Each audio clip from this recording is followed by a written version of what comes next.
tengo que cambiar mis enfoques y gestionarme la presión porque me está destruyendo más que construyendo. Desconecté totalmente de la carrera. No abandoné porque era más complicado la logística del abandono, que me vinieran a recoger en algún punto, que no terminar en meta. Así fue la explicación de por qué estaba en el top 10 en un punto y acabé en el top 20. Vivimos de los resultados y es normal que si no está saliendo, pues no gastéis balas. Lo de la profesionalización me cuesta hablar, en el trail. Sí que hay cifras de 100.000, 200 o 300.000 al año, pero son casos contados, ¿no?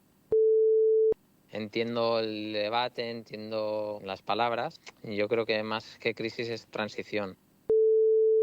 Siempre se ha hablado que con la profesionalización del deporte llegaría el dopaje. ¿Cómo ves ahora mismo el tema? Pues es un tema que me irrita mucho porque me siento engañado y no tengo dudas ni tampoco pruebas de que...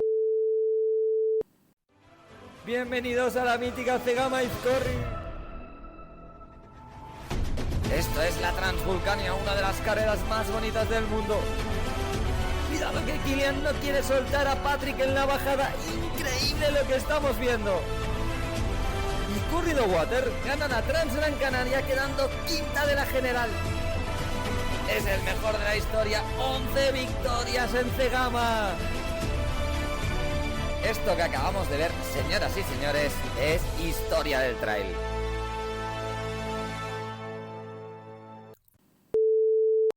Andreu Simón Aymeric, 34 años, nacido en Sant Vicenç dels Horts, pero residiendo en Collbató, en Cataluña. Equipo ASICS Internacional. Ha ganado carreras como la Transgran Canaria Classic, la CDH de la Val d'Aran by UTMB y la Saint-Élion. Ha sido podio en la OCC y top 10 en la CCC y el Mundial de Trail de Portugal. Andreu Simón, ¿qué tal? ¿Cómo estás? Hola, ¿qué tal, Albert? Pues muy contento de estar aquí. Bueno, eres el primer invitado de la historia de este podcast de Historias del Trail, así que si un día me hago millonario, siempre puedes reclamar tu parte de acciones. Si no, te la regalo. No es porque confíe en el proyecto, pero bueno, es todo un honor ser el primero y me quedo con esta victoria. Esta sí que seguro que no la olvido. No, esta ya la tienes en el palmarés. El podcast se llama Historias del Trail y yo soy muy fan de un podcast que se llama La Ruina. Entonces había pensado que una buena manera de hacerles empezar a los invitados en este podcast es que me explicaran una historia relacionada con el trail. Una historia relacionada con el trail. Pues con tantos años llevo ya muchísimas, pero mira, una reciente fue que en Mozart Ultra Trail by UTMB, nada, en mes de junio, la salida era en un pueblo diferente a donde estábamos alojados. La salida era muy temprano a las 6 de la mañana. Total, que llegamos a la salida, faltaba media hora. Empiezo a sacar las cosas del coche. Tras, el dorsal. Pues imagínate. No había dorsal. En esa carrera había mandado a mi madre a que me fuera corriendo a buscar con el coche el dorsal y nada, pues no hubo dorsal. Acabé ganando la carrera y no me descalificaron porque vieron a mi madre que tenía el dorsal en mano en meta y se lo tomaron a bien, pero bueno, fue una historia divertida de cómo una situación crítica acabó bien. Suerte de las madres, ¿eh? Sí, eso es. Sí. La otra intrahistoria que yo quiero explicar de esta entrevista es que volviendo de Chamonix, la casualidad quiere que nos encontremos en el avión. Además nos sentamos uno delante del otro y empezamos a hablar una conversación sobre tu carrera, sobre el estado del trail y hacia dónde vamos, que pensé, buah, esto para el podcast sería ideal, ¿no? Este tipo de conversaciones a veces que tienes ahí en un avión. Acababa de lanzar el podcast ahí y pensé, yo creo que Andreu tiene que ser el primer invitado. Y la pregunta es, después de estas 3 semanas que han pasado de tu participación en la CCC, ¿qué sensaciones tienes? ¿Qué sensación te ha quedado? La sensación aún es de vacío, no he superado el duelo, aún estoy en fase de duelo para ponerle algún nombre o titular, porque pues, a pesar de que tenía muy claro que sería muy difícil cumplir con mi objetivo, las expectativas están ahí, las ganas pues están ahí y la herida es grande. Entonces lo estoy intentando gestionar, lógicamente cada día que pasa pues mejor, pero también es parte de las posibilidades que había. Creo que la preparación fue buena, el tapering precarrera también, la alimentación también. Corrí más rápido que en ediciones anteriores y no se trató de un colapso físico o quedarme vacío, sino simplemente pues que creo que el error, como en otras carreras pues recientes que he hecho, es centrarme exclusivamente en una única estrategia, ¿no? En una carrera en mente. unos corredores que pensaba que podrían estar delante, un tiempo que yo podría estar y pocos más podrían estar. Y en cuanto esa visión no se cumplió, pues me bloqueé. No tener herramientas flexibles para adaptarme, como un plan B, un plan C o otras posibilidades, pues mi rendimiento se desploma porque desconecto de la lucha. Y entonces, el aprendizaje clave que debo quizás sacar de esta carrera es que no encasillarme en un único camino, ¿no? y adaptarme y gestionarme a otra situación. Porque tú has sido aquí 2 veces sexto y entiendo que tu objetivo era estar por debajo de esta sexta posición, ¿no? Total, sí, no hay más. Y no me escondo, ni me escondí antes ni ahora. A mí lo que realmente me motivaba era luchar por un podio, pues asumiendo las dificultades que implican. Entonces, quedar sexto, aún mejorando mi tiempo, o octavo y mejorando mi tiempo, no era un resultado que me llenara. Veo que en Gran Colferret llegaste a ser 10º, que tu mejor posición fue en 9º en Vallorcín, pero que luego desde Vallorcín a Chamonix en 17 kilómetros pierdes 11 posiciones, ¿no? ¿Qué pasa por tu cabeza en esos momentos? Bueno, pues tanto en Colferret, La Fuli, Champex, La Jet, en todos estos puntos de paso, tenía súper estudiado qué tiempos de paso había hecho en ediciones anteriores y en qué tiempos de paso debería estar para cumplir el tiempo en meta que yo preveía que me podía garantizar el podio, que eran 10 horas y media. Entonces estaba cumpliendo mis parciales, pero al llegar a Vallorcín y viendo de que estaba corriendo más rápido que cualquier otro año y que iba, no sé si octavo o noveno, pues desconecté, porque vi que en 2 horas es muy difícil que exploten 6 corredores delante mío y pues eso, no fui capaz de mantener o sostener la capacidad de entrega que implica una carrera de ultradistancia durante tantas horas a estos ritmos. Entonces, pues desconecté totalmente de la carrera, no abandoné porque era más complicado la logística del abandono, que me vinieran a recoger en algún punto, que no terminar en meta. Así que, bueno, pues así fue la explicación de por qué estaba en el top 10 en un punto y acabé en el top 20. Yo cuando analizo estas cosas o en mi vida siempre me centro en 2 cosas, Andreu, en lo que yo puedo controlar y en lo que yo no puedo controlar. Entonces, por lo que me estás diciendo, lo que tú podías controlar, que era tu tiempo y tu rendimiento, estaba bien porque ibas debajo de tus parciales, pero claro, no puedes controlar que los otros lo estén haciendo mejor. Con lo cual es verdad que tu objetivo se aleja, pero también es verdad que un top 10 hoy en día en UTMB no deja de tener su valor. Sí, vale, no te puedo darte la vuelta a lo que planteas. Es un aspecto que estoy trabajando activamente. Si no estuviera motivado no habría llegado hasta aquí. Entonces, en este deporte, los corredores, creo que hay un componente común, que es la dureza, la disciplina, la exigencia, pero en mi caso a veces he sido demasiado exigente conmigo mismo. Esta autopresión o esta autoexigencia me ha impulsado a superar retos realmente complicados, pero también ahora me está resultando destructiva.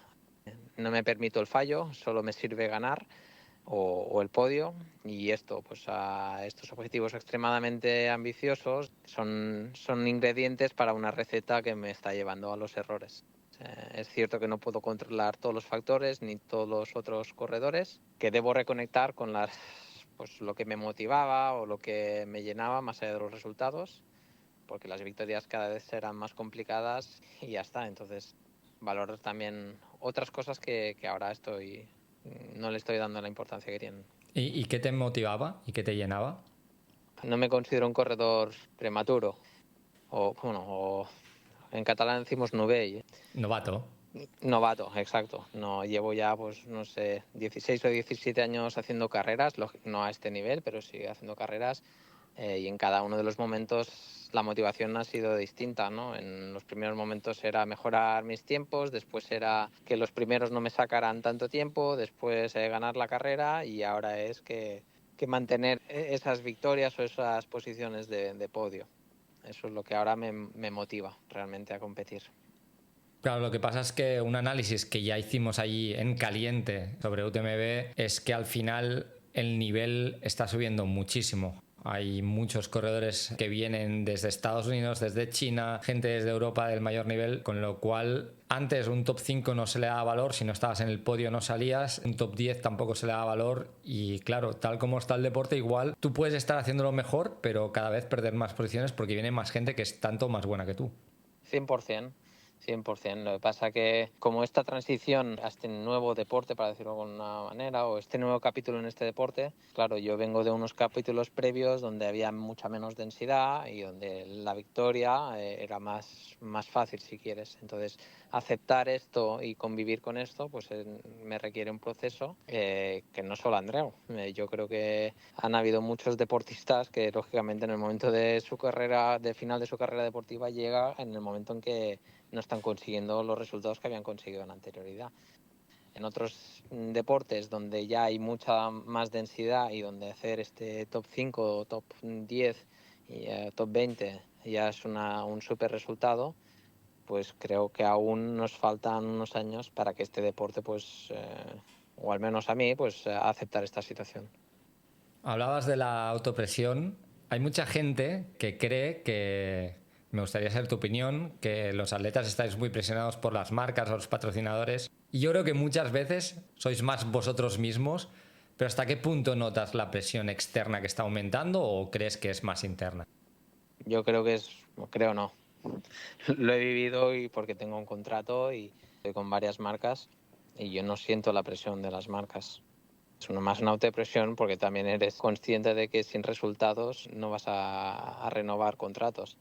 La marca no te exige un resultado, eres tú mismo de que si no vales, pues no vas a estar ahí. Entonces es un aspecto que también estoy trabajando con mi psicólogo, porque he probado varios psicólogos y no he acabado de encontrar pues la persona con la mejor afinidad o el mejor método, y ahora pues he empezado con un nuevo psicólogo porque lo que he visto es que cuanto más me exijo, más me surgen dudas o problemas, ¿no? Estoy en una fase ahora de exploración de terapia, de descubrimiento de terapia, por lo que tampoco te puedo ofrecer detalles concretos de cómo lo estamos trabajando, pero bueno, sí que te puedo decir que hasta ahora no lo he gestionado bien y eso ha afectado mi rendimiento en competiciones.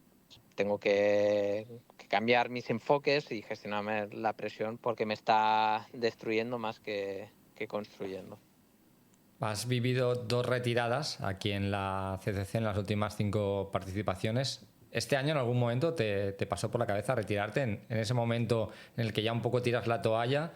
Pues sí, pues evidentemente es un escenario que está ahí, que creo que todos los atletas lo tenemos presente, y más cuanto más distancia sea la carrera. El diálogo interno pues me pesó bastante la opinión pública, el hecho de las retiradas no va bien, se retira. También hubo pues la presión mía de decir, bueno, Andreu, lo has intentado, lo has luchado, no ha salido. Hay muchas personas detrás tuyo que te han ayudado a empujar, faltan 18 kilómetros, has hecho 82, pues si no es al ritmo que deseabas, terminas y ya está. Y asumiendo también pues las contradicciones que me implicaría pues el hecho de gastar una bala que podría gastar en otros sitios. Pero bueno, creo que hemos sido muy críticos con los DNFs de lo élite, pero creo que falta pedagogía en este deporte, porque es que si miramos en atletas de triatlón o de ciclismo o de atletas de 5K, 10K maratón, la cantidad de retirada en atleta de élite es que son altísimos. Entonces, ¿cómo no va a retirarse alguien que está compitiendo, no sé, 15 horas, 20 horas? Hay muchos momentos malos, entonces ser capaz de darle la vuelta y mantener esa capacidad de entrega durante tantas horas es complicadísimo, y más en carreras donde hay tantas variables y factores que no pueden controlarse. Entonces, desde fuera es fácil criticar a la persona, al deportista que se retira, ¿no? ¿Cómo no va bien? Pues abandona. Pero es que detrás hay meses de preparación, de entrega, de exigencia que no siempre se ven. Entonces, para nosotros, ahora que estoy desde la posición élite, pues una carrera importante no solo el resultado, es todo el trabajo que hay detrás. Y lo tiras al borde del precipicio o lo tiras por el precipicio, pues quitándote el dorsal a mitad de carrera. Entonces, muchos me dirán, claro, es que, bueno, el popular también se esfuerza y también dedica mucho y encima paga dinero, y si tienes razón, pero es que este popular, si termina 2, 3 o 4 horas más tarde su objetivo, pues estará jodido porque no ha cumplido con con sus expectativas, pero no se juega la salud, no se juega el sueldo como hace un élite. Yo he vivido el deporte amateur y he vivido el deporte profesional. He compaginado también pues trabajo y entrenamiento, y ahora estoy 100% entrenando.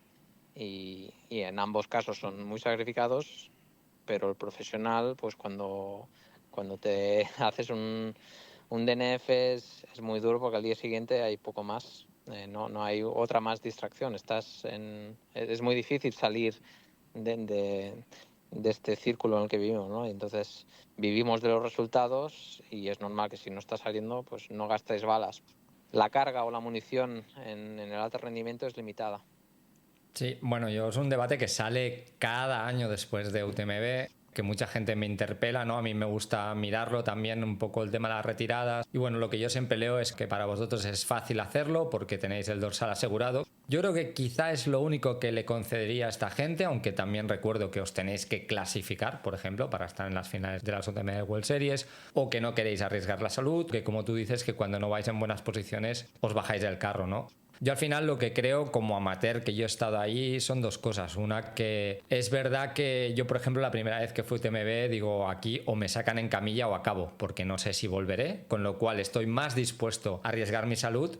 Y luego la otra que veo cuando estoy corriendo es que yo, si voy mal, pues si me paro media hora en un avituallamiento o me siento en una piedra, pues no pasa nada. Y yo cuando os veo a vosotros competir, que vais al límite, que no paráis, que casi no coméis, pues claro, lo que me parece raro es que haya tanta gente que acabe o que salga bien. Sí, porque tú decías, no, estaré jodido, también me juego la salud. Sí, no, si la salud creo que nos la jugamos todos. Lo que pasa que tú ahora estás haciendo una entrevista y vas a redactar, y estarás 2-3 meses después de este machaque al cuerpo, estarás 2 o 3 meses escribiendo artículos o haciendo entrevistas y ganándote un sueldo, al igual que tú, pues cualquier otra persona que tiene un trabajo, pero nosotros no. Entonces es muy jodido, es muy jodido. No sé si me he explicado, ¿eh? Sí. Otra cosa que yo cuento también, otra, es que evidentemente a nadie le gusta retirarse. O sea, ya de entrada me parece absurdo tener que recordarlo. Y la otra es que vosotros, muchos de vosotros, y luego entramos en esto, pero estáis 9 meses trabajando para un objetivo. Y yo, que hubo un UTMB que estuve 9 meses preparándolo y no iba a competir como élite, realmente piensas, pues es que me juego lo que he hecho durante tanto tiempo en una carrera en la que, como tú bien dices, te pueden pasar 1000 cosas. Sí, total. Complicado. No sé, yo creo que es pedagogía, es recordar y bueno, pues explicar casos de que la élite también pues se explique y cómo lo vive, para juzgar y para entenderlo. Entiendo, al que lleva 5 años intentando entrar en un UTMB, no encuentra el dorsal o no lo tiene, y luego tiene la sensación que hay alguien que a la mínima de cambio se retira, pero yo creo que al final de ahí rompo una lanza a favor vuestro, porque he vivido mucho a vuestro lado. A nadie le viene de gusto retirarse. Y pero luego, Albert, dime. Te pregunto, ¿qué Pregunta. atleta de élite tiene regalado el dorsal en UTMB? Bueno, si has ganado, sí. Si has ganado una edición, sí. Creo que ahí abrieron un pequeño hueco para que entrara Kilian, pero ahora recuerdo que os tenéis que clasificar. ¿Vale? Lo que pasa es que es verdad que si queréis os clasificáis, aunque eso implica a lo mejor tener que correr carreras que eso es. No sería lo mejor para vuestra salud. No, y en muchos casos es otra ultra. O sea, sí, por eso. Entonces, la crítica en este sentido yo no la puedo aceptar, porque si estamos ahí es porque nos hemos ganado la posición. Entonces, tenemos todo el derecho de hacer lo que nos dé la gana. Y ahora aquí me van a saltar muchos haters, pero es que todos los que vamos a UTMB, o todos no, perdona, pero muchos de los que vamos a UTMB vamos con las máximas aspiraciones posibles, igual que todos. Y el que no, pues tiene el dorsal porque se lo ha ganado en una otra competición, que con las mismas posibilidades que muchos otros. A lo mejor ahora estoy metiendo la pata y lo he dicho mal, pues lo debatimos con la gente que deje comentarios. Yo me he pagado los últimos años, me he pagado el dorsal, y he tenido dorsal porque lo he ganado en otra prueba. No sé. Esa es otra cosa que también a veces recuerdo, y es que la gente se cree que vais con todos los gastos pagados y que no os cuesta dinero estar allí, pero la realidad muchas veces es que tú, a lo mejor, tú personalmente sí, y ahora ha cambiado con las marcas, Pero al final entiendo que va gente de tu familia, ¿no? Que estáis tiempo allí y que supongo que os cuesta dinero estar en Chamonix. Yo llevo 2 veranos entrenado en Chamonix y el alquiler del apartamento, las gasolinas y que me ha costado pues estar 5 semanas en Chamonix, eso me lo he pagado de mi sueldo, pues que podría haber dedicado en irme de vacaciones con mi pareja en otro momento del año. Yo tengo un sueldo y con ese sueldo pues invierto según pues en mi carrera deportiva ahora mismo. Sí, sí. Hablando de lo que hablabas antes de el hecho de que fueras por debajo de tus parciales y en cambio estuvieras más atrás, tengo aquí un dato que en 2019 Luis Alberto Hernando ganó la CCC en 10 horas 28 y el podio estuvo en 10 horas 45. Apenas 3 años después Peter Engdahl ganó en 9 horas 53. Ya sé que es complicado comparar carreras y años y que este año Francesco Pupi ha estado en 10 horas y poco. ¿Cómo ves el aumento del ritmo que se está dando, sobre todo en la ultradistancia, en los últimos 2-3 años? Mira, como llevo 5 años con la misma carrera, es la carrera que más parciales, más tiempos tengo. Y ahora estoy abriendo el ordenador con el Excel. Y lo que decías, que Luis ganó en 19, ¿con qué tiempo? 10-28. Vale, pues mira, desde entonces, con ese tiempo no habría vuelto a subir al podio. Ni al podio, en Claro. 4 años de diferencia. Pero es que y por lo que- esto te y- comentaba que, claro, tú, Andreu, puedes rendir al nivel, Sí. entre comillas, de 2019 y quedar el 9 o el 10. Y mira, en 24 y en 25, con ese mismo tiempo, no le habría dado ni para el top 5. Y ojo que son en 3 años de diferencia, porque ha habido una pandemia por medio que ya está. Yo cada año he marcado, pues mira, unos años eran 10.50. Con 10.50 me da para el podio. Pam, 10.40 al año siguiente. Vale, pues me preparo para 10.40. Pam, 10.30. Este año va con 10.30. Con un poco de suerte estoy en el podio. Si bajo de 10.30 estoy en el podio. Este año el podio se cerró en 10.15. Entonces, Sí. yo creo que para el año que viene, o sea, con el tiempo de Luis Alberto Hernando, es que no le dará ni para el top 10. El deporte ha cambiado muchísimo en densidad y en especificidad. Sin desmerecer a Luis Alberto Hernando, ¿eh? Por supuesto que al final 100%, o sea, todas las épocas son diferentes. De hecho, y creo que lo comentamos también en esta Transgran Canaria, Andreu, así por mensaje, pero es que Caleb Paulson ganó a 10 kilómetros hora y yo ya creo que estas carreras de hoy en día, que no son muy técnicas, de entre 80 y 125 kilómetros, tienes que correr a 10 kilómetros hora, eso teniendo en cuenta las paradas en habituallamientos, o sea, todo, 10 kilómetros hora, ¿eh? Sí, sí. Es una barbaridad lo que ha evolucionado este deporte en los últimos, pues eso. Decíamos del 19 de Luis Alberto, pues el post-pandemia creo que ha marcado un primer antes y después en este deporte. También analizaba hace 2 podcasts el tema de Ruth Croft y Tom Evans, que es compañero tuyo de equipo en ASICS, ¿no? Que luego me gustaría tenerme un poquito en esto, que ellos fueron los 2 ganadores de UTMB, fueron a buscar a Scott Johnston, el entrenador que también ayudó a Peter Engdahl a ganar la CCC en 2022. ¿Y qué parte del éxito de ambos crees que se debe al entrenador?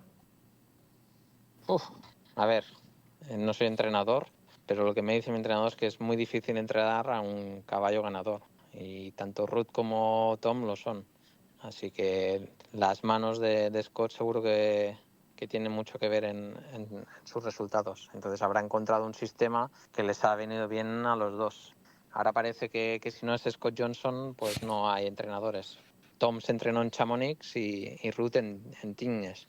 Son 2 preparaciones distintas en una exposición a nivel biológico y fisiológico con respuestas muy, muy distintas. Entonces, que haya conseguido a los dos alzarlos en UTMB, pues te da muchas señales de que es muy buen entrenador. No te sabría decir el porcentaje, porque cada atleta necesita pues una individualización, una preparación muy marcada y muy personalizada. Entonces, también esto es un debate que he tenido con otros atletas. Yo lo pondría también un poco en perspectiva. Tom llegó o ha ganado UTMB después de estar 2 años haciendo un DNF, con el mismo método y con el mismo entrenador. Ben Timan, compañero también de equipo ASICS, que finalizó segundo, él no tiene entrenador y fue segundo después de haber corrido hace 1 mes y medio en Lavaredo y hacer el récord. y en el mes de enero también machacándose y hacer un 10K en debajo de 30 minutos. Entonces, eso lo que indica es que hay caminos distintos para llegar al éxito, que no existe un único camino o receta. Y para cerrar también, pues mira, que hablabas de Peter siguió su método, el método Scott Johnson, pero es que en UTMB de 2023 abandonó y en la CCC de 2024 abandonó también. Y era el mismo método. Entonces no estoy criticando a Scott. Yo creo que los resultados están ahí, pero hay más nombres además de Scott. Además, mira, esta frase de que hay distintos caminos para llegar al mismo sitio me la dijo exactamente Pau Bartoló, que en su momento fue entrenador de Nuria Picas. Yo me refería un poco también al tema, Andreu, de que a mí me ha dado la sensación, quizás porque este año me ha interesado mucho más por el tema, pero que detrás de las victorias de Ruth Croft y de Tom Evans, y evidentemente todo te tiene que salir bien, sí que ha habido o he visto mucha más ciencia. Tom Evans nos explicaba en algunos podcasts cómo sabe cuántos carbohidratos por hora necesita según en qué zona esté. Cómo tenían preparado la alimentación, ya no en el punto que está, sino anticipándose a lo que viene. Cómo incluso cambiaron la alimentación en función de si iba a hacer frío y no podría abrir tanto los geles, pues de beber más carbohidratos. Y sí que tengo la sensación de que en ese sentido se está avanzando muchísimo en la ultradistancia. Sí, pero te pongo un nombre de la mesa, que yo soy un adicto a Jonathan Albon. ¿Crees que Jonathan Albon todos estos datos no los tenía? ¿Crees que Germain Granger todos estos datos no los tenía? Y pongo dos nombres, pero es que hay muchos más. Es evidente que la ciencia está ayudando y va a ayudar a la mejora deportiva, pero repito, Ben Dieman este año ha seguido otro método, otro sistema y también le ha alcanzado para ser segundo, que para mí también es súper importante. Yo creo que para unas pruebas así, todo lo que has dicho es súper importante, pero la parte mental es la que más va a ayudar a la mejora, porque en 20 horas puedes tenerlo todo controladísimo, pero hay situaciones que son incontrolables. Y lo hemos visto cada año en UTMB, donde grandes atletas que tenían grandes controles o grandes equipos detrás y no han conseguido sacarlo. Entonces, hasta ahora, pues no sé, sí que era un sistema muy marcado de cuanto más volumen y cuanto más carga pueda acumular, mejor, y ahora se está yendo mucho más al detalle, ¿no? Vemos enfoques más completos desde ciencia, fisiología, psicología y la gestión de los propios recursos en carrera, y esas sinergias pues sí que van a marcar las diferencias en un futuro, donde tenemos muchos campos de trabajo en ultradistancia. Pero también, lo hemos por ejemplo, visto en Salomon, que tú sí, de primera mano, añadido en su equipo uno de los fisiólogos españoles de más reputación, que viene del mundo del ciclismo, Aitor Biribay, para eso, para mejorar muchos de los campos que los corredores o en este deporte están por descubrir, perdón. Claro, pero también un poco la reflexión que hacía yo hace 2 podcasts es que va a haber corredores que se van a adaptar a este nuevo método quizá más científico y otros que no, y entonces igual parten con desventaja. No sé si tú lo ves igual. Sí, cuando más control y detalle tengas de todas las situaciones, más garantías de éxito tienes. Sí. A ver, yo al final creo que la ultradistancia es quizá el deporte, o de los deportes que hay ahora mismo de élite, en el que más factores incontrolables hay. También es verdad que cuantos más controles, el tanto por ciento de factores incontrolables va bajando. Siempre habrá uno, siempre puede haber un esguince de tobillo, el clima que te cambie, 1000 cosas. Hemos visto retiradas de todo tipo, hasta gente que ha dejado de ver a medianoche, Sí. Que dices, bueno, esto no lo he visto venir por ningún lado. Pero también es verdad que cuando ves, por ejemplo, vuelvo a lo de Tom Evans, pero es que él tenía 3 chaquetas, 3 cambios de ropa, 3 guantes diferentes, se iba cambiando la ropa, ya no preveniendo el frío, sino el conservar la energía. Dices, claro, tienes un nivel de planificación que luego lo que hablamos, te tiene que salir todo bien. Y cuando te sale bien parece que has encontrado la fórmula mágica Y a mí me ha pasado, y en la siguiente ultra pringas. Y eso es lo bonito de este deporte. Pero claro, cuando ves este nivel de planificación, y me hablabas de John Albon, y John Albon, el problema que tuvo es que tuvo frío por la noche, además un tío que vive en Noruega y que tiene que estar hasta las narices de estas situaciones. Cuando ves este nivel, ¿no?, de control de la carrera, de planificación, dices, también se me hace difícil que ciertos atletas puedan llevarlo tan preparado, porque ya no les entra ni en la cabeza. Sí. La capacidad de adaptarse a este nuevo deporte va a ser clave para el éxito, estoy convencido. Porque cuantas más cosas tengas controladas, mejor. 100%. Sí. Y tú, una pregunta, por eso sí que me interesa mucho. Como atleta que compite, igual no directamente con Tom Evans, pero bueno, estás en el mismo negocio y ves, por ejemplo, que él tiene un equipo de entrenador, fue con masajista, fue con un nutricionista, obviamente con un psicólogo deportivo que incluso ya se está dando, lo hemos visto con varios atletas que durante la carrera incluso se están dando herramientas para gestionar situaciones. ¿Cómo lo ves? ¿Te sientes en desventaja o lo ves algo positivo? Sería una desventaja si yo no pudiese acceder a todo eso. Lo que pasa es que todo eso tiene un coste y Tom pues está dispuesto a pagar. Yo es que no estoy dispuesto, es que a lo mejor pues no tengo la capacidad. Estamos hablando de Tom y vamos a poner el contexto de Tom. Tom siempre ha sido un corredor súper meticuloso, que le gusta cuidar todos los detalles sin preocuparse del coste. Y se le ha permitido porque además cuenta con un manager muy potente que gestiona muy bien sus contratos y eso también pues ha ayudado a cuidar todos estos detalles. Tom también pues está casado con una triatleta profesional y eso seguramente pues ha favorecido también a la profesionalización y al acceso a detalles y que a otros no tenemos porque su pareja pues estuvo luchando para clasificarse para los Juegos Olímpicos de triatlón, que al final pues no pudo acceder. Entonces los recursos que tienen el triatlón, que es un deporte que está mucho más avanzado en todo comparado con el trail, pues seguro que le ha ayudado mucho a cuidar o mejorar los detalles. Entonces en lo que a mí hay predisposición y me gusta mucho pues el análisis de todos los detalles. Y espero y confío que en los próximos años pues lo que esté en mi alcance lo voy a intentar. Tengo una tienda de hipoxia en casa, estoy trabajando con un psicólogo, visito regularmente el fisio, no sé, he estado pues 2 veranos enteros en Chamonix, entrenando en Chamonix y como yo he compartido pues esas semanas en Chamonix me he cruzado con la mayoría de atletas que van a participar en OCC, CCC, UTMB. Claro, lo que pasa que esto sí que puede abrir un hueco entre los atletas que tenéis o tienen acceso a todos estos recursos y el que no los tenga. Lo de la profesionalización me cuesta hablar, en el trail aún. Sí que hay atletas con contratos profesionales, sí, y algunos de ellos con cifras que no conozco los detalles de todos los contratos, pero sí que al menos a nivel nacional, pues los corredores, algunos corredores, pues intercambiamos situaciones contractuales para ayudarnos a mejorar entre nosotros. Sí que hay cifras de 100.000, 200 o 300.000 al año, pero son casos contados, ¿no? Yo lo que te diría más que profesionalización, ahora mismo la palabra que me gusta más usar es dedicación. Hay más gente dispuesta a dedicar muchas horas a este deporte a pesar de los pocos recursos que tienen.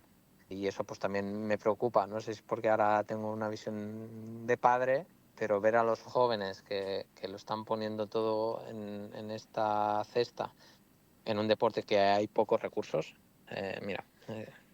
Estoy ahora revisando el top 20 masculino nacional y el top 10 femenino, también en español, en ITRA, los puntos ITRAS. Y los nombres que estoy leyendo, yo creo que ni el 50% de estos nombres está llegando o supera el salario mínimo interprofesional. Y hablamos de los atletas nacionales, de los top, en uno de los países con más carreras, con más licencias y con más historia en el trail. Entonces, la vida deportiva es corta, con muy pocos ingresos y hay mucho más allá de las carreras. Entonces, vamos a ver cómo evoluciona. Yo tengo la suerte pues que no tengo la necesidad de vivir solamente del deporte, pero sí, si ahora mismo si no dedicas muchas horas al trail no vas a estar delante. Y es un pez que se muerde la cola, ¿eh? Y la bola de nieve cada vez se hace más grande, porque si no entrenas como lo hacen otros, se te pasa el tren, pero no estás recibiendo unos emolumentes suficientes y bueno, no sé, creo que era un psicólogo que trabajó en el CAR de Madrid, que hay una entrevista muy, muy buena que decían de que muchos deportistas de élite se enfrentan a un vacío tras la realidad que deriva en trastornos bastante preocupantes a nivel mental. Y yo creo que en el trail vamos a ver muchos casos así en un futuro próximo. Sí, además es un deporte que es muy mental. Sí, la entrega que implica por la poca ¿Recompensa? remuneración o recompensación que tiene, sí. Compensación, sí. Hablabas también de un tema, lo hablamos en el avión también, de confianza en uno mismo. Yo dije que ganaría Tom Evans y es porque en el Media Day pude hablar con él y te aseguro que desprendía tanta seguridad en sí mismo que pensé, bueno, a poco que le vaya bien la carrera, creo que va a ganar. Y luego incluso ya con los años he desarrollado un sentido que es, tú según ves al corredor en algunos avituallamientos dices, cuando lo vi en la Fully, en el kilómetro 105, sabía que iba a ganar la carrera. Uh-huh. Sí, a ver, Tom es a nivel de confianza y lo que te desprende, tiene un ego, también discutíamos si la palabra era ego o confianza, tiene un ego, yo le pongo la palabra ego muy, muy marcado y eso pues como otros grandes deportistas, sin esa confianza o ese ego es muy difícil ser capaz de afrontar una carrera de 20 horas. Pero es verdad que en otros deportes a mí me gusta mirar documentales de la NFL, por ejemplo, y tú ves a todos los jugadores de la NFL, de fútbol americano, incluso el más malo, que está convencido que es el mejor del mundo. En cambio yo aquí en el trail, es verdad que es un deporte de gente muy humilde, muy autocrítica a veces, y no hay caracteres o cada vez hay muy poquitos de estos que puedan decir, no, es que yo estoy súper convencido de que soy el mejor y voy a ganar, ¿no? Incluso se ve como raro dentro de este deporte. ¿Sabes lo que he intentado yo hacer ahora? Es ver luchas de Muay Thai. Ah. Fui a Tailandia en una prueba UTMB el año pasado y 2 o 3 días después de la carrera, que no me salía el vuelo, ahí hay muchos combates de Muay Thai. Y dije, no entiendo cómo una persona es capaz de subir a un ring y ir a hacerse daño, a pelearse con otra persona. Entonces, ser capaz de subirse ahí con el convencimiento de yo soy mejor que tú, estoy más fuerte que tú, con un tío que, bueno, pues que van ahí con calzoncillos, que mucho más musculado, ¿no? Y veías, y sí que pues, vi como la convicción con la que se subía uno al ring, muchas veces sometía al otro porque los dos pegaban igual de fuerte y estaban entrenados igual. Pero la convicción de que voy a ganar ese combate, pues es algo que creo que tenemos que aprender con todas las diferencias del mundo, ¿eh? Pero sí que es algo que va a marcar mucho el éxito, no el fracaso o la no victoria en este deporte.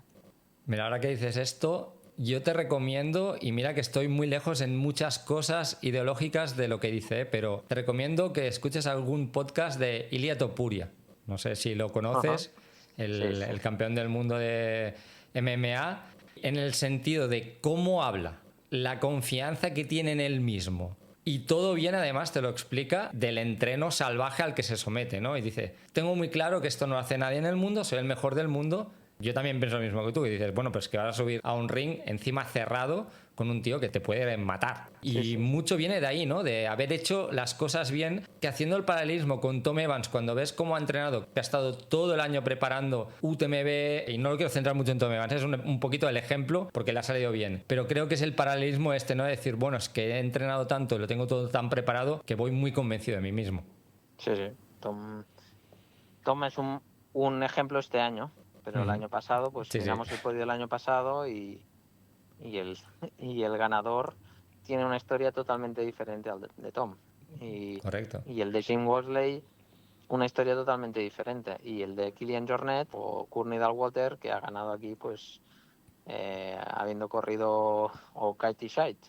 Yo creo que no podemos ahora el nombre del momento es Tom Evans, pero creo que hay muchos matices y ya está. Si el año que viene se repite la historia, pues sí. Pero creo que hay que abrir un poco más los ojos y ver un poco más allá. Porque el tiempo que ha hecho Tom, con todo el cariño y todo es un tiempo que no hubiese... Vale que llovió, pero estaríamos hablando cerca de las 20 horas y media, cuando otros años en condiciones normales, ahora ya si no bajas de 20 horas no ganas UTMB.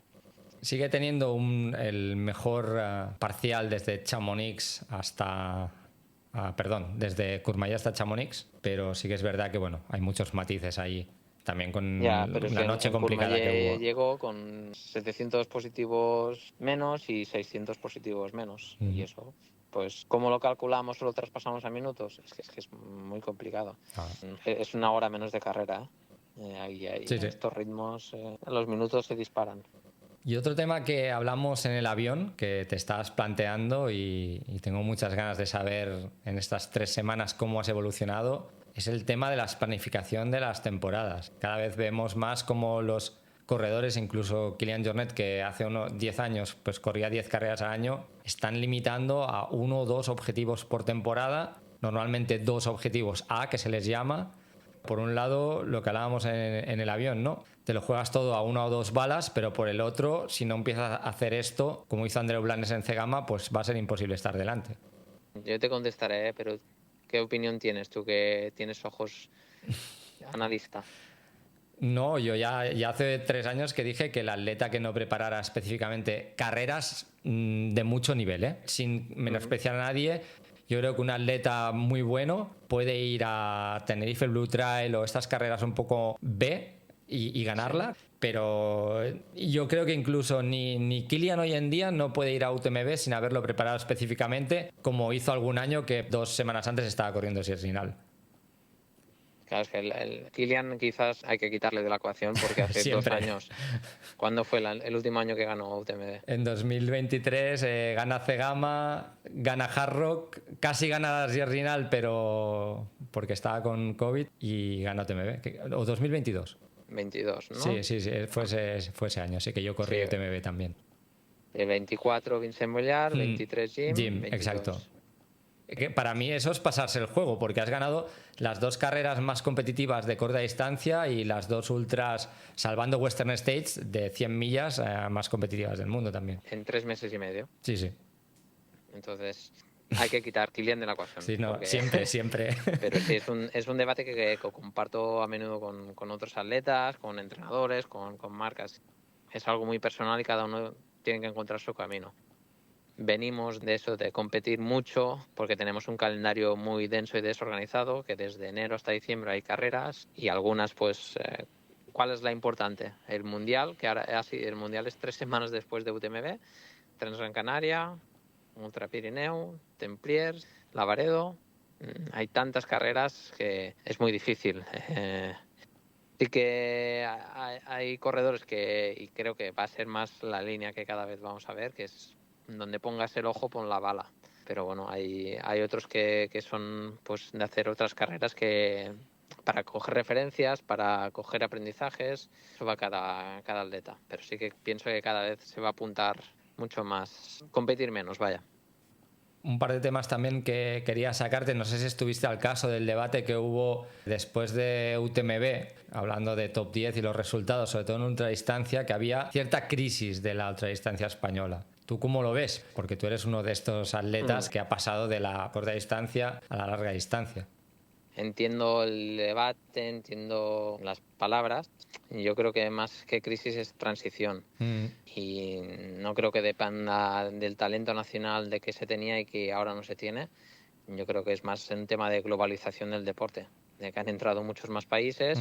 España ha tenido referentes históricos en ultradistancia que han marcado épocas, pero creo que el momento en el que esos corredores, sin desmerecer a ninguno de ellos, pero las carreras, la cuestión de densidad de corredores que había en ese momento no es la misma que ahora. Entonces hay que ponerlo todo en su contexto. Es que a nivel internacional ha crecido una barbaridad. Y entrar ahora en un top 10 en un UTMB o en cualquier otra carrera es que es complicadísimo. Mucho más difícil que hace años. Y no lo digo yo, lo dicen los mismos corredores. Miguel Eras, que es un referente en este deporte, él lo dice, de que es mucho más difícil ahora que antes. Y él ha vivido las 2 épocas. Luis Alberto Hernando, hablando en Transvulcania, me decía exactamente lo mismo. Y son 2 de los mejores corredores que ha tenido o que tiene este país. Entonces, tenemos talento, pero sí que creo que la crisis realmente se va a ver en un futuro. Y me explico. Veo a los jóvenes de hoy en día, pues también lo dicen los sociólogos, de mucha inmediatez, de la respuesta rápida e inmediata. Y entonces, plantearle a un joven correr horas, horas y horas, preparar las carreras como un ciclo casi, no olímpico, pero un ciclo mundialista que implica meses de preparación, se me hace muy difícil de que un atleta joven que ha estado compitiendo prácticamente cada 2 semanas, pues planteale que se someta a estos esfuerzos. Esto por una parte, y después la precocidad con lo que se está corriendo ahora. En el trail, en el ciclismo y en el fútbol. O sea, antes ver a un Lamine Yamal era impensable y ahora lo vemos súper a menudo. Antes en el ciclismo, los 30 años era 30 y pocos años era la edad perfecta para competir unas carreras de 3 semanas, y ahora estamos viendo gente de 18, 20 años compitiendo este tipo. Sostener eso a nivel físico y a nivel mental, sobre todo mental, yo creo que va a ser muy complicado. Entonces, si los jóvenes de aquí, fuera de aquí, si ahora ya veo machacadas de niños, porque con el Strava, con redes sociales, pues es muy fácil compararse, ¿no? Y veo a los jóvenes que se están machacando una barbaridad, están recortando etapas, y eso a mí se me antoja difícil ver estos atletas en 5 o 10 años competir en carreras largas, porque estarán quemados, creo, Quizás me como las palabras. Ahí está grabado. Buen apunte el de transición más que crisis. Y a mí ya sabes que me gusta a veces poner cosas en contexto, porque es muy fácil decir crisis y tal, pero bueno, si tú miras el top 10, el primer país es Estados Unidos, que tradicionalmente era gente que no competía y que ya estamos viendo que está trayendo a cantidades ingentes de buenos atletas. China también está viniendo, que yo creo que les falta un paso para... Además hay mucha gente joven china que quizá por el carácter incluso social que se dedican más a la ultradistancia. Yo creo que también estábamos mal acostumbrados, porque hemos tenido a grandes referentes como eso, ¿no? Como Luis Alberto, como Miguel, como Nuria, como Kilian, y estamos acostumbrados a ganar cada año una carrera UTMB, y igual ya esto no va a pasar en mucho tiempo. Sí, total. Vamos acabando ya, que sé que tienes que ir al gimnasio. Otro tema que ha estado muy candente, que además yo sé que tú tienes opinión de todo, ha estado muy candente esta semana pasada, pero siempre se ha hablado que con la profesionalización del deporte llegaría el dopaje. ¿Cómo ves ahora mismo el tema? Porque el caso que ha pasado con Jolín Chepengueno, incluso para los que queríamos tener esperanzas, la verdad es que nos deja un regusto malo de boca y malas sensaciones de cara al futuro. Pues es un tema que me irrita mucho, porque me siento engañado y me han engañado sin querer verlo. Creo que hemos vivido una falsa realidad de que no había dopaje, y no tengo dudas ni tampoco pruebas de que había dopaje antes de que entrara el dinero en el trail y la profesionalización. Lo que pasa que los valores y la esencia con el que algunos descubrimos este deporte, pues ahora lo vivo con nostalgia, porque yo no lo veo así. Se ha profesionalizado y el dopaje es uno de los elementos que está ahí. Entonces, cuando hablamos de dopaje, yo creo que ha habido antes, estoy convencido, hay ahora y lo habrá más. Y es muy frustrante porque no hablamos de fraude económico y de lo que algunos atletas se han beneficiado. Para mí el dinero es ridículo, teniendo en cuenta pues el esfuerzo a lo que nos sometemos. Yo hablo más por lo que me irrita, es que son ladrones de sueños, de ilusiones, y eso es que me emociona, ¿no? Porque hostia, ganar es muy difícil, o estar ahí es muy difícil, y el esfuerzo que hay detrás, y ver que pues te pasan por la derecha, por encima, y que no pasa nada, es muy frustrante, ¿verdad? ¿Y crees que hay esperanza ahora que yo creo que el deporte todavía se está construyendo, o eres escéptico? Soy muy escéptico, porque no sé, yo en los últimos 3 años habré hecho, no sé, 20 carreras. algunas o la mayoría de nivel mundial, y en pocas que he hecho podio, en menos me han hecho controles. ¿Hay controles? Sí, pero no entiendo de la materia. Y aquí te invito a hacer un podcast especial con gente que entienda más, ¿no? Pero no entiendo cómo no hay un pasaporte biológico, porque todos los deportistas nos hacemos analíticas cada año y cada vez nos vamos a hacer más por eso de cuidar todos los detalles. Entonces, pasaporte biológico, las sanciones de por vida, que haya multas, que tengas que pagar, pues, no sé, una multa fija más un X, algo que asuste realmente a la entrada de esto. Y después la otra, que los deportistas se dopan en competición, habrá algunos y seguro pero es que la mayoría lo que dicen, o los casos de dopaje que están es entrenando para soportar grandes cargas de entrenamiento y recuperar. Entonces veo muy difícil que haya realmente. Soy muy escéptico en lo que me preguntabas. Bueno, esperemos que no sea así. Yo quiero tener un rayo de esperanza. Hoy he estado en una reunión que puede cambiar el futuro del deporte y bueno, sí que es verdad que al final también estos casos hacen ver la necesidad de acelerar en todo esto. Aunque yo pensaba que había poco dopaje, más que nada porque no había dinero en el deporte y casi no te salía cuenta, pero también empiezo a dudar de muchas cosas. Sí. Vamos a acabar un poquito en alto. Me gustaría que escucharas esto, Andreu. Andreu Simón, que enfila los últimos metros, ahí al fondo ya se puede ver la línea de meta. Ahora, gente, es el momento de mandarle vuestros mensajes, porque seguro que Andreu Simón los va a leer, va a volver a mirar una y mil veces esta llegada, este momento épico que os hemos estado narrando en directo desde las 7:30 de la mañana. Son más de 7 horas de retransmisión, son más de 7 horas sufriendo con este chico que hemos visto caerse, que lo hemos visto sufrir, lo hemos visto avituallarse. Y Andreu Simón, a sus 31 años, el corredor del equipo ASICS Internacional, que va a escribir su nombre en la leyenda de esta Transgran Canaria 2023. Van a ser 13 horas 40 para él, Andreu Simón. Aymeric levanta los brazos, aquí lo celebra, va a entrar poco a poco, se emociona, no se lo cree, se toca la cabeza, levanta el puño, se permite celebrarlo antes de tiempo. Andreu Simón, ganador de la Transgran Canaria 2023. Esta es mi narración de la Transgran Canaria Classic 2023, que ganas de manera brillante. El año anterior habías ganado la CDH de la Val d'Aran by UTMB, habías ganado la Saint-Élion.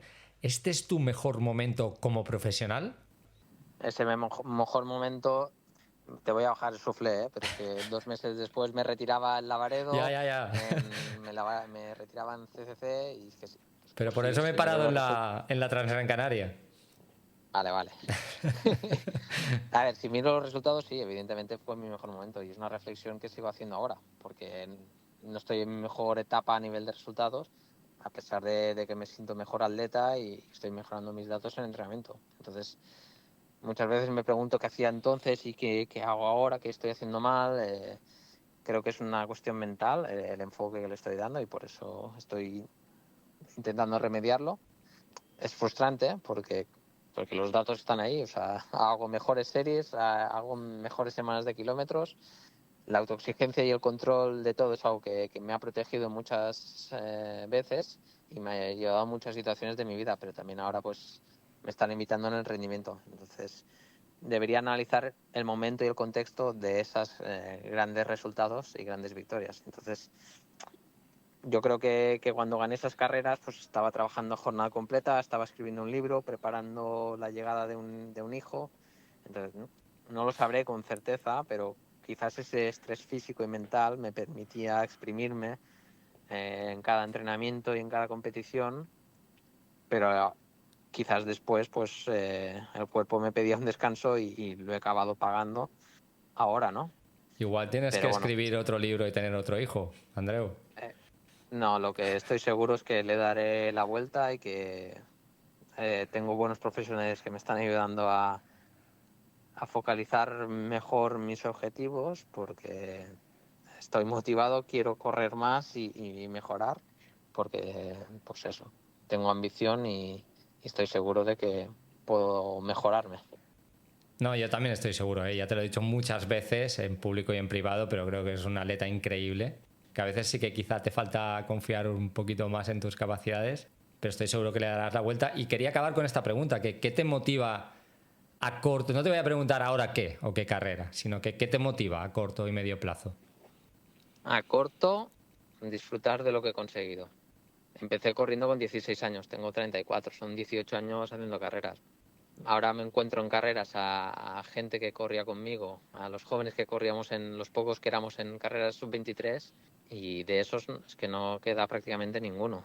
Entonces estoy muy orgulloso de todo lo que he conseguido y de las veces que he pasado malos momentos y los he superado. Entonces lo que me motiva es seguir cultivando mi rendimiento deportivo, porque creo que aún puedo dar más y aún tengo carreras por desbloquear y que me motivan a eso, a prepararlas y intentar dar lo mismo. Lo mismo no, lo mejor de mí, como he hecho antes. Pues nada, muchas gracias, Andreu. Te deseamos lo mejor. Un abrazo muy fuerte para Ana y el Peque. Por cierto, ¿ya reconoce a su padre en la portada del libro o todavía se equivoca con el mío? Ya no le enseño para no llevarme más sustos. Bueno, un abrazo muy fuerte a todos. Al final es lo que tú dices, a veces hay que valorar lo que tenemos, lo que logramos, porque pasa todo tan rápido que no nos damos cuenta hasta que ya ha pasado. Total. Felicitarte también, aprovecho para esta iniciativa. Me has acompañado en 3 entrenamientos escuchando los 3 episodios y espero que puedan ser muchos más. Ahora te estará escuchando a ti mucha gente que está entrenando, fíjate. Bueno, pues un poco más. Sí, ánimo a todos. Oye, Andreu, muchas gracias. Ha sido mejor de lo que me esperaba. Has sido un invitado dignísimo, espectacular. Has puesto el listón muy alto en este primer episodio de Historias del Trail. Y nada, ya sabes que te tengo mucho cariño y que te deseo lo mejor. Muchas gracias, Albert. Nos vemos muy pronto.